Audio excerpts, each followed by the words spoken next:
Magandang araw mga bata. Ang pag-aaralan natin ay tungkol sa mga teknik sa basic drawing. Ang ating layuning pampagkatuto ay naisasagawa ang hakbang sa pagguhit ng larawan gamit ang basic sketching, outlining, at shading. Pagkatapos ng aralin na ito, ikaw ay inaasahang: una, nakapagpapaliwanag ng basic sketching, outlining, at shading. Pangalawa, nakakikilala sa pagkakaiba ng basic sketching, outlining, at shading, at pangatlo, nakapagsasagawa ng pagguhit gamit ang sketching, outlining, at shading.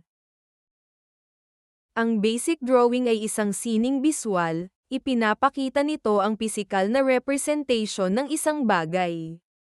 Nagpapakita ito ng dalawang dimensyon o anggulo na mas kilala sa tawag na 2D. May tatlong hakbang sa basic drawing: sketching, outlining, at shading. May mga produktong gumagamit ng ganitong pamamaraan at ang kakayahan sa basic drawing ay nakapagbibigay ng kabuhayan sa isang gumagawa nito. Narito ang basic drawing process. Una ay ang sketching. Ang sketching ay isa sa mga teknik na ginagamit sa pagguhit. Ito ay ginagamitan ng magaan na stroke sa pagguhit. Ang lapis ang pangunahing materyales na ginagamit sa paggawa nito. Maaari ding gumamit ng marker at technical pen. Mahalaga ang sketching sa pagsisimula ng drawing, na ipapakita nito ang ideya sa disenyo. Madalas na ginagamit ito bilang paghahanda para sa isang mas detalyadong pagpinta. Isang magaspang na pagguhit ang sketching. Itinatala nito ang paunang ideya sa drawing na kalaunan ay mas naipapakita ng detalyado kapag natapos na ang pagguhit. Ang sketching ay nagsisilbing gabay din ng artist sa magiging kabuuan ng kanyang sinisimulang drawing. Sa ganitong paraan, kung may pagpapabago sa ideya o disenyo, ay madali para sa gumuhit na baguhin ito dahil magagaan na linya lamang ang kanyang ginamit.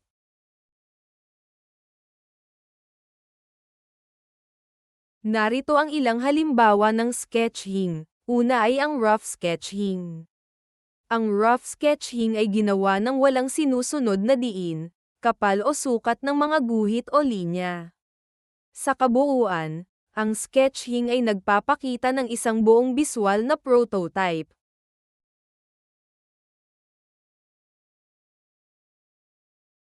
Pangalawang halimbawa ng sketching ay ang refined sketching.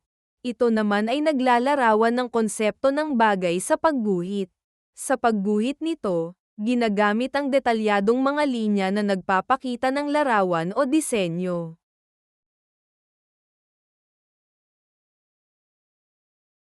Ang pangatlong halimbawa naman ay ang presentation sketching. Ito ay may higit na malinaw ang mga linya at hugis. Sa ganitong pagguhit, maaari na ang paggamit ng mga color pen o technical pen para mabigyang buhay ang naiguhit. Ang outline ang ikalawang teknik sa pagguhit. Sa pag-outline, naipapakita na ang ideya at disenyo ng isang imahe. Mas makakapal na ang guhit na ginagamit at solido na ang mga linya upang mas malinaw na maipakita ang disenyo ng drawing. Ang mga sumusunod ay ang kahalagahan ng pag-outline sa larawang iginuhit. Una, ang paraang ito ay malawakang ginagamit sa maraming larangan ng visual art, kabilang ang pagpipinta, paglalarawan, at graphic na disenyo. Pangalawa, ito ay nagpapakita ng mas malinaw na ideya at disenyo. Pangatlo, natutukoy na ang aktwal na bagay na iginuhit. At panghuli, kumakatawan sa panlabas na hugis o profile ng isang bagay o figure. Ang outlining ay sumunod na hakbang sa paglikha ng mas detalyadong drawing.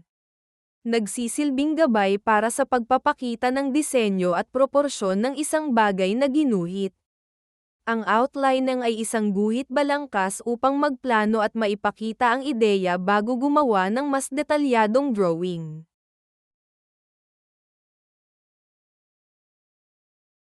Ang shading ang ikatlo o huling hakbang sa basic drawing.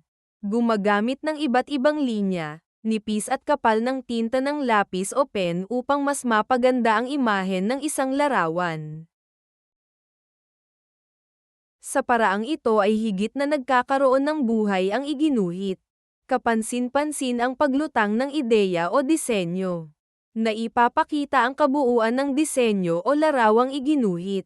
Ito ay kadalasang ginagamit upang lumikha ng ilusyon na gumawa ng isang bagay na 3D o three-dimensional. Ang bawat pamamaraan ay gumagamit ng iba't ibang tekstura sa pagguhit. Narito ang iba't ibang uri ng shading. Hatching ito ay mga linya na ginuguhit na may iisang direksyon. Cross-hatching ito ay mga linyang iginuguhit ng nagkukross sa bawat isa.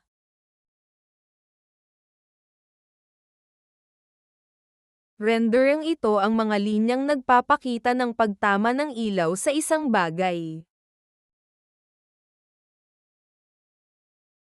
Random lines ito ang aplikasyon ng iba't ibang pamamaraan gamit ang mga cross na linya.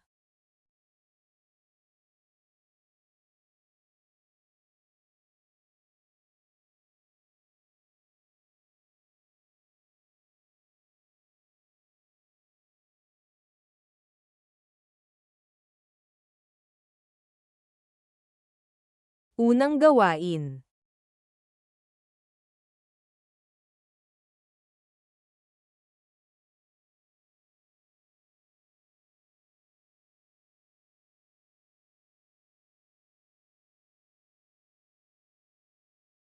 Ikalawang gawain.